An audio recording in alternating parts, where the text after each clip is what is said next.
I'll go ahead and warn you guys ahead of time with this one. The Land Before Time numbers 4 and 5 were mediocre at best, but number 6 just goes right back into not being good. As I take issue with this movie, please be on the lookout for whatever might be considered the major conflict of the movie, or whatever the moral of the story may be, for that matter. I can assure you, you're going to be hard-pressed to find it. This movie starts with one major change. Remember that grand opening narration that would accompany the beginning of every one of the prior movies, including the first one? Well, you can forget about all that, because this one starts off with Grandpa Longneck telling all the kids about the lone dinosaur. And yes, every time the lone dinosaur comes up, it's said almost exactly like that.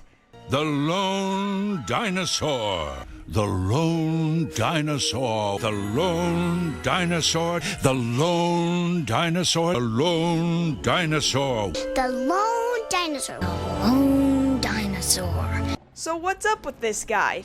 Well, he's an old legend who saved the Great Valley long ago from a sharp tooth, and as he left the Great Valley, an earthquake happened that caused a very convenient rock formation to look exactly like a long neck, which still looks over the Great Valley to this day, bringing good luck, yada yada yada.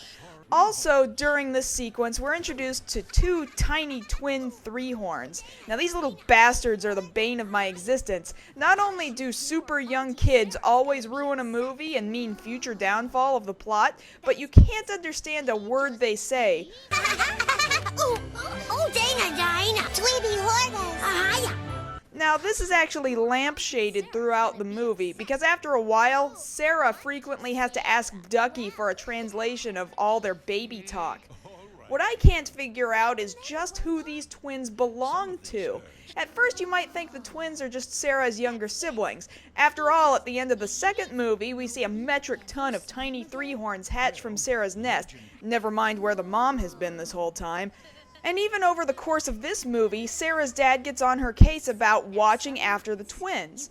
But frequently, Sarah tells the twins that she's their Auntie Sarah. Hush, you two, or Auntie Sarah's gonna be upset. So that would mean that Sarah has another sibling, right? And that sibling had kids? That would make them her little niece and nephew, right? So where is this other sibling Sarah has, and why aren't they looking after their own kids? Me no. Well, the next day, the kids are playing around in the trees knocking down food. Because, you know, dinosaurs could climb trees just like cats, especially the Triceratops. But Sarah's dad scolds them and warns them that it's the time of the changing tree stars. Translation? It's autumn. So is the changing weather the conflict of the movie? Nope, this fact never comes up again, and yet they spent so much time on this scene. Why? Me no. Anyway, Littlefoot has been obsessed with the lone dinosaur ever since Grandpa's story. He dreams about him and plays lone dinosaur games with the other kids.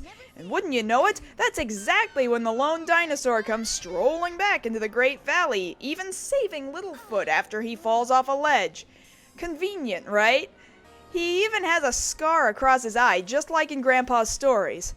Now wait, this begs the question, just how old is this guy anyway? Grandpa states that it's an old legend, and that his grandpa told it to him when he was a kid. So the lone dinosaur is how old now?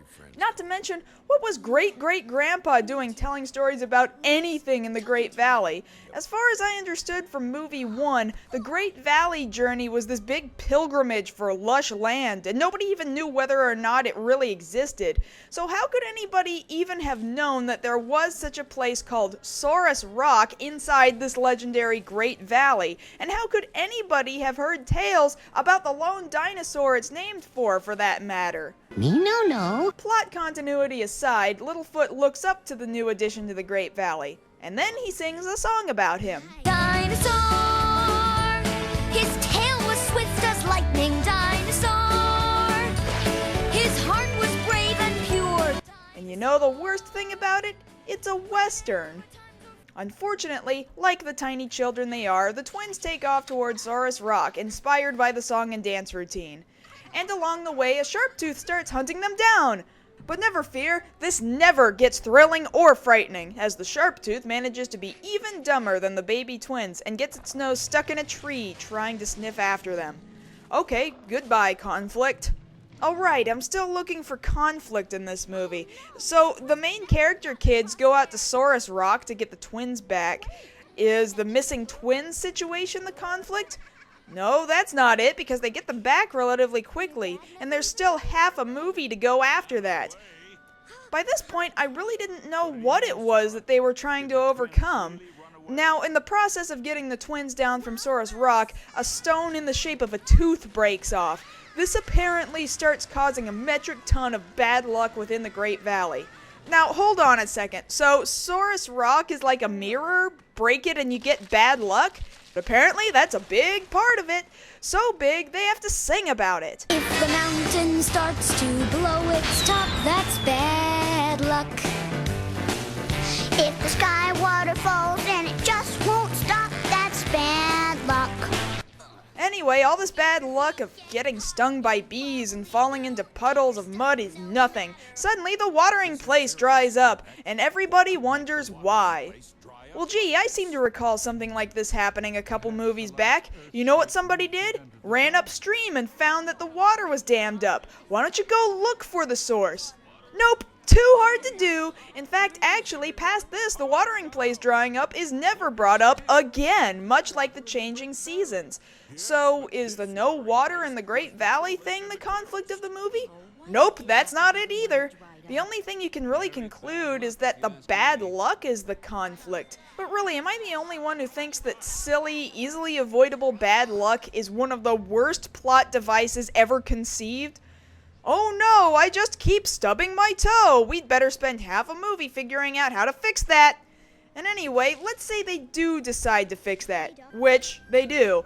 They broke a friggin' natural rock formation. How do you fix that? How do you, a dinosaur, go about fixing that? Even if you could physically carry a replacement stone all the way back up to Saurus Rock, how do you plan on putting it back in place? It's not like it was just sitting on top of a ledge. That piece was dangling off a side somewhere. How do you fix that?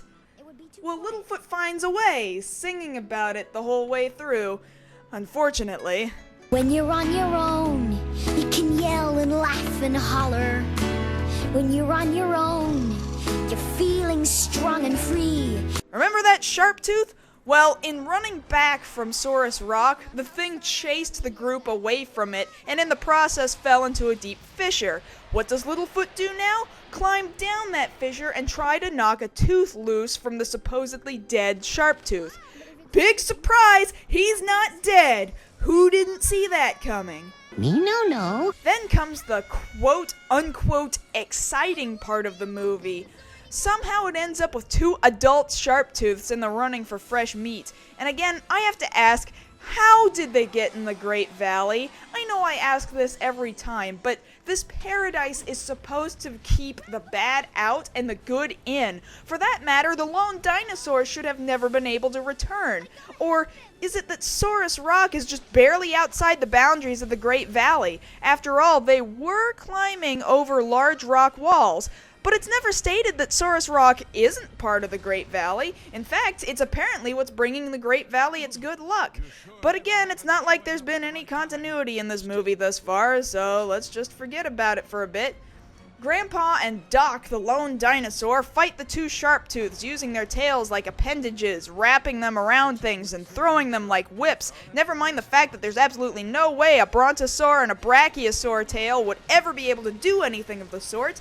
They crush the 2 Sharptooths by causing rocks to collapse on their heads, and then conveniently...